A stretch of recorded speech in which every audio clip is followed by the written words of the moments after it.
This is the first time we are communicating on our game. Okay, have you heard anything about our game? Nothing at all? Okay, so basically the code name of our project is Adrift, and it's a third-person action-adventure game for the PS3 and 360.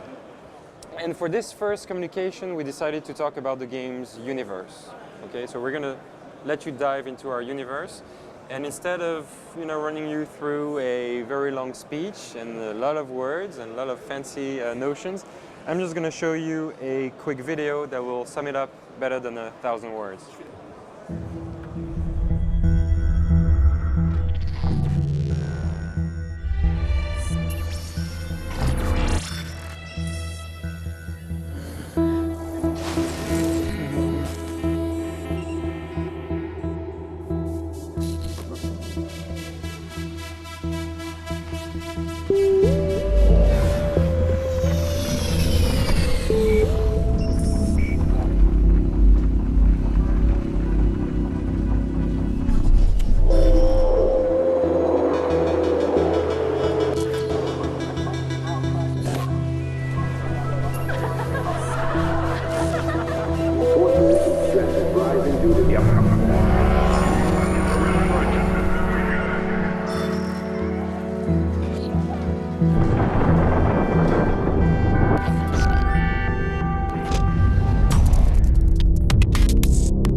There you go.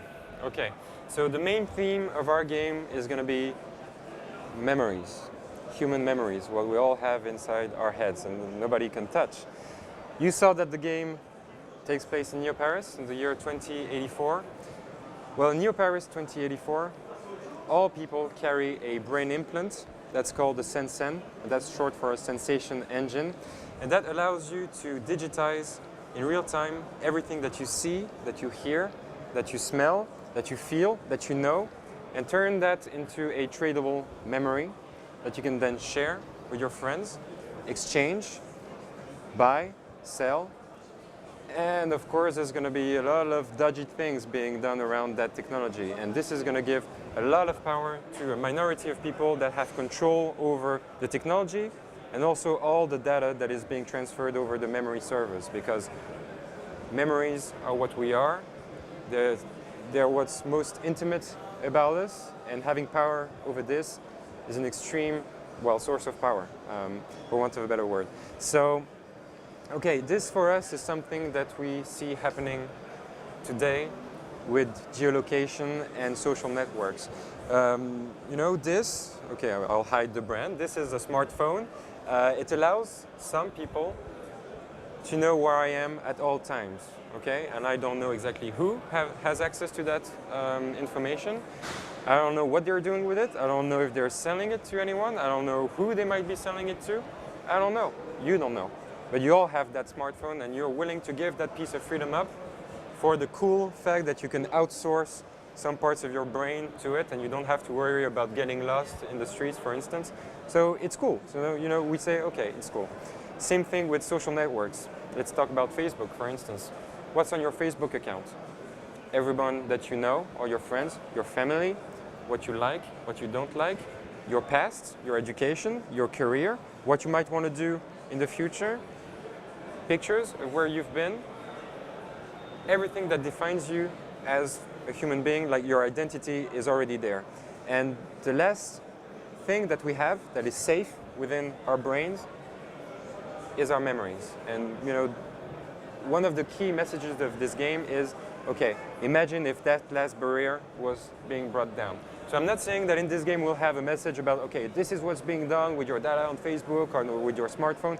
No, but what we're going to say is, for the few hours that you're going to be playing our game, just stop a minute, and if you want to think about that, then that's cool, because it's something that we really think is worth thinking about in 2011.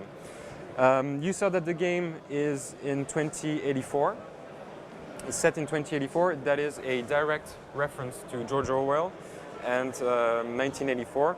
In 1984 is the It's an authoritarian society, so it's a very vertical society with the government on top, the people at the bottom, the administration in between, and surrounding that is the threat of being sent to jail, to prison, if you're being bad, for want of a better word, to the authority. Well, this is the next step. 2084 is a time when we say, well, at some point in the future, there won't be really a need for prisons anymore, because we'll all have given some people the tools to control ourselves anywhere we might be. Because the prison is there to tell you, okay, to say, we know who you are and we know where you are at all times. Well, with these kind of technologies, at some point, there won't be any need for it. And you won't really know where the power is coming from, because it won't be as easily identifiable as a government, but you'll kind of know, okay, it's diffuse, it's somewhere, and that's what's the most scary about it, okay? So this is one of the trends that we see today and that we extrapolate into the near future, and the fact of extrapolating trends into the near future is a large part of our thinking and the way we approach the game and the game's universe. It's near futurism, so to speak, and Alexi over there has stuff to say about that as well. In our universe, like Jean-Max was saying, and as you've seen in the teaser, it's not it's science fiction, sci-fi, but it's not a space opera. I mean, we're not dealing with spaceships in space and creatures with tentacles and dozens of eyes and stuff like that. For us, the main challenge was to build some kind of a believable universe and a strong one. So we choose Paris, and we put it in 2084. And so the name of our city, Neo Paris, is a good synthesize of this idea. There's Neo for all the new stuff, and Paris, which allow us to create some kind of strong entry points for the viewer or the player. I mean, just using the Eiffel Tower, just using old buildings, allow us to create some strong linkness between the player and this whole world with much more than new layers of technology and I don't know, bigger than life stuff and so on. We choose Paris because it's one of the most touristic city in the world. Also because we are living there, we like this city. Sometimes we hate it, but we also can feed us with a lot of vibes and moods. And also, just we've got a lot of discussion before about putting a setting. Choosing a setting like, I don't know, Seattle, San Francisco, or in Australia, or Asia, stuff like that. And finally, it's also a good way for us, for the team. We just have to walk around in town and take photographs to get a lot of information and just feeling, textures, and stuff like that. You didn't see anything about the in-game rendering, but we're using some, we've chosen some realistic or photorealistic rendering. We tried to avoid, like a lot of games today, something too much desaturated, and so we work closely on colors, not to do something really shiny or stuff like that, but to get some kind of our own way, our own take on sci-fi, and finally trying to get something stylized concept arts in the process of creating a game. Just after throwing ideas on paper about the storyline and gameplay ideas, it's the first visual, concrete rendering of what the game could be at the end. So it's just fun. Just thinking about the other art director I'm working with at DONTNOD, and all the team of the concept artists, world-class concept artists who are working, developing all this world, thinking about the rendering of the buildings, of the technology, the fashion, everything, graphic design too. As Alexi was saying, we have a whole team of very talented concept artists and co-art director working with Alexi on the game universe. We have 70 very talented staff at DONTNOD, world-class developing staff, and it's really our ambition to become a reference in terms of sci-fi in games. And we think we have, a couple of assets to back up that claim and that ambition. So we talked about Alexi. If you're not familiar with his work, I'll do the advertising for this book, buy it at Amazon.com or IT. Books like Marvel, Dark Horse. I've done some graphic novel for Todd McFarlane on Spoon. I'm also one of the main artists for Magic the Gathering. I work on a lot of games, video games for NCSoft, Ubisoft, Splinter Cell. Video games with Jean-Max and Oscar, one another co-founder and the CEO of the studio. And so I work a lot for comic books, illustration, and concept art and art direction for video games. We also have on the narrative side in the team 2 winners of the GPI. GPI is Grand Prix de l'Imaginaire. Grande Prizzo dell'Immaginare. I don't know. I don't speak any Italian, sorry. It's just, okay, this is the equivalent, the French equivalent of the Hugo Award in the US. It's the highest distinction in sci-fi literature in France. And they both won it, so they both won that prize, that award, and the European Sci-Fi Award. So those 2 guys are Alain Damasio, who is also one of the founding partners of the company. He's our narrative director. And he won. He's also in the process of building the studio. Yes, and he won it. He won the awards in 2006 for his novel *The Wind Fighters*. And the other one is Stéphane Beauverger. He's our lead writer, and he has 15 years of experience in video games. And he won those awards in 2010, so that was last year, for his novel *Le Déchronologue*. But we just chose for this particular moment and the first step in our communication to talk about the universe, because there will be sense and ideas in our recipe, just like in a game like BioShock, for instance, where you have this extremely cool FPS, immersive FPS, wonderful art world. At the same time, you have this very harsh layer of criticism of Ayn Rand's work and objectivism. So we really think it's very interesting to always keep different layers of accessibility to your game. So we decided to start communicating on the game with those conceptual ideas. The recipe of the game, okay, when I say third-person action adventure, I really mean it. So very well anchored, well-known action adventure codes, a lot of combat. Fight. Close combat or fight? That I will not tell you today, but it's it's combat. And there are various ways to approach combat in video games. You're right. So so a lot of combat, and then light platforming, exploration, and puzzle elements. Okay, so that's the first step, knowing what we're doing. Identify the mechanics that we want to have in the game. So, a lot of games try to innovate and that's it. Or we're trying to build on a solid base, on the work of our ancestors in video games. So get to nail down the core mechanics, which is not an easy thing to do. Get them right, bring them a little bit further. And then on top of that, third layer, we're going to have 2 or 3 major innovations in terms of gameplay. And then to top it all, we have the universe, the storyline, the characters, everything that goes with it. But we're doing a game, and we will show you gameplay in the coming months, and it's very tangible. You saw that the release date is fall 2012. Well, this is tangible now. As we speak, we have all our gameplays implemented. We have around half of the game that is in a playable state.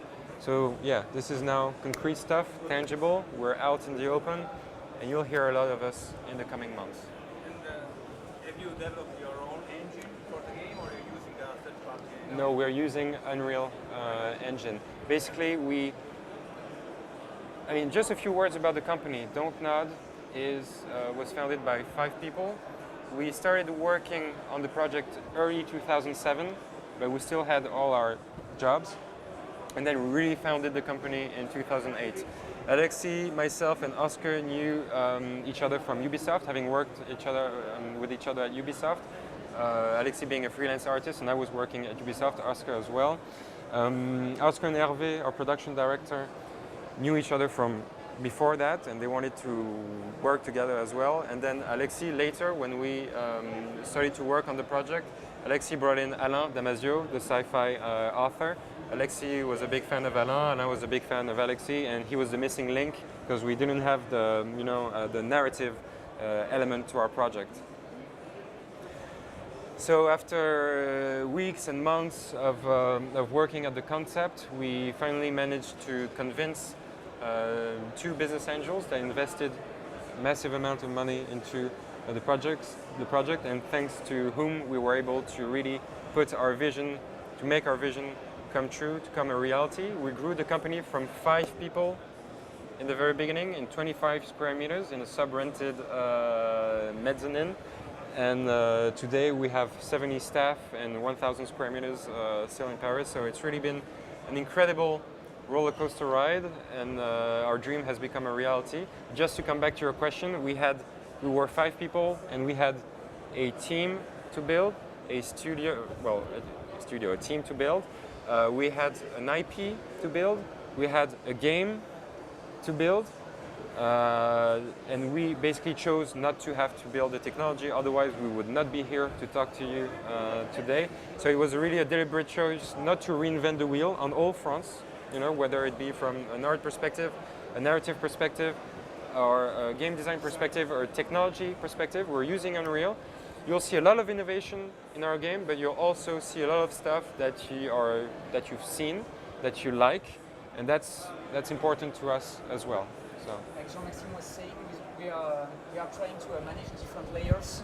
There's a high-level layer talking about just the concept, about memory, this stuff, and the first one, which is the entry points, combat, action, all this stuff. And so we are trying to manage all of them, all of these different layers, the best that we can, but it's also not only talking about game design, but the way we are managing and thinking about the production and thinking about the studio, DONTNOD Entertainment as a whole.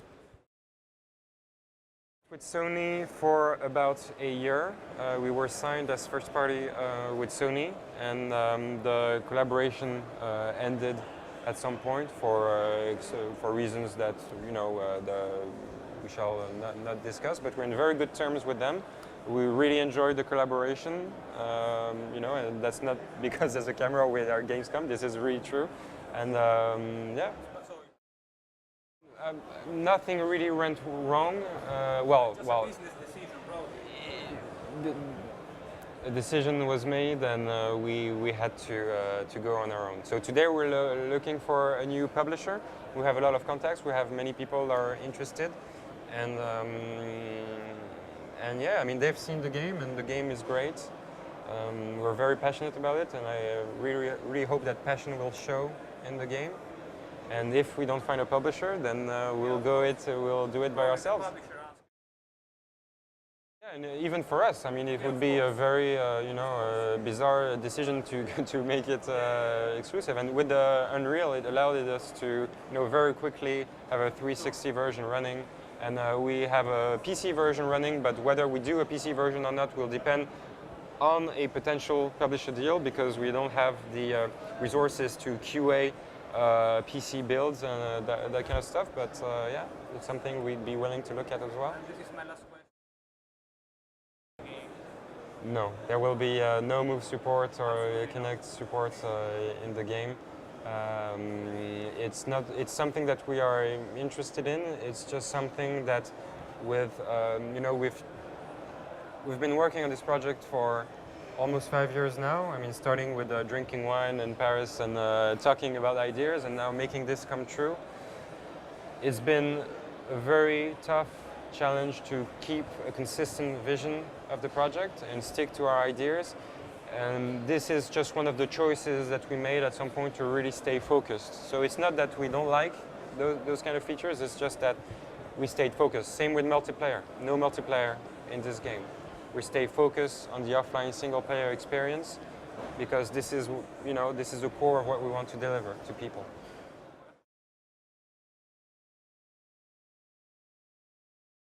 No, I totally understand what you're saying. You know, I was, it's funny, I was reading an interview of Ken Levine in, what was it, GamesCom? I don't remember. Where he was explaining why he changed his mind, basically on the Move technology, which is, you know, I respect that kind of, you know, acknowledgement that you're changing your mind, because we all do change our minds, and so it was really interesting the way he was saying it. It's not being forced upon them, so they have the liberty to try and do it themselves. And I really think that the technology is getting more and more advanced, and there is room for such features in non-casual game. I'm not going to say hardcore, but non-casual games. So, and I just saw right before you came in that move controls have been announced for Ninja Gaiden 3. Yeah. So if they do it in Ninja Gaiden 3 and it works, then it can be done.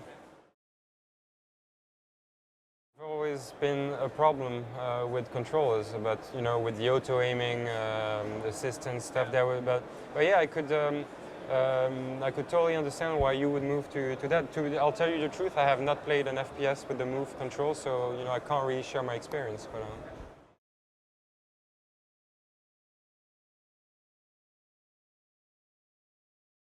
I agree, and I like your references. I like them very much, and I think this guy here would agree. Just trying to offer our own vision, our own take on some kind of a classical sci-fi subject, and we like Strange Days and Blade Runner, and for us it's just a new opportunity to create something new, but nothing is down ex nihilo, so we're dealing with a lot of old references, influences, and we're trying to mix all of them, trying new ideas, choosing the setting and in Paris, for example, in Europe, kind of stuff. So we'll see. But we're really believing we are creating something new and exciting. Thank you. Grazie.